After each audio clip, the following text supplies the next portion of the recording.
Hoje a foto é desse perfume aqui. Quando eu criei essa imagem, eu pensei num fundo preto, iluminado de azul, para combinar com o produto. Para fazer o efeito da água em forma de espiral, ou até que lembra uma galáxia, eu vou usar uma furadeira presa numa morsa e uma bola de tênis que eu furei aqui, já centralizei a bola quando ela gira e vou encher ela de água. Ao mesmo tempo que eu disparo o flash, eu coloco a furadeira para girar. Então, para essa imagem, para eu garantir que o fundo vai sair escuro, que a água vai ficar bem congeladinha, sem rastros, eu vou fazer a seguinte configuração. O ISO vai ser 800. Ele é sensível o suficiente, pouquíssimo ruído que dá para ser tratado na pós-produção perfeitamente, mas ele vai dar uma boa captura de luz. A abertura pode ser 11, e 11 significa que eu vou ter uma profundidade de campo bastante grande para garantir que o produto e as gotinhas saiam todas no foco, e a velocidade vai ser 200, que é a velocidade de sincronismo, e aí garanto que nenhuma das luzes aqui, que seja a luz de serviço, a luz da gravação, vai interferir na nossa foto. Outra coisa que vocês já vêm acompanhando aqui também nos vídeos é que eu sempre faço luz a luz.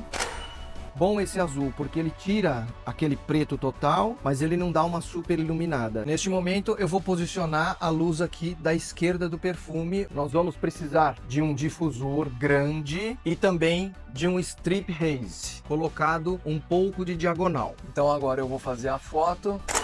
Ótimo, linda, perfeito. Vamos partir para a luz número 3, que é a luz aqui do lado direito do produto. E ela vai ser basicamente um espelho da outra luz, isto é, nas mesmas posições, só que em ângulos opostos. O strip haze também. Agora que as duas luzes estão na posição, eu posso testar para ver como é que tá. Não consegue, né? Agora que as duas luzes estão na posição, eu posso testar a foto para a gente ver o comportamento da luz.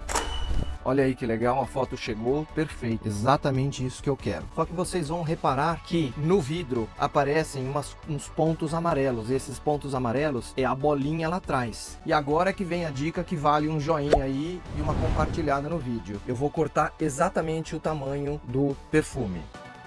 Eu vou colocar ela atrás do perfume para que aqueles amarelos da bolinha de tênis não apareça. Agora vem a melhor parte do vídeo, que é a parte mais divertida, que é fazer várias tentativas para a gente ver qual espiral vai ficar mais legal. Vou molhar bastante a bolinha.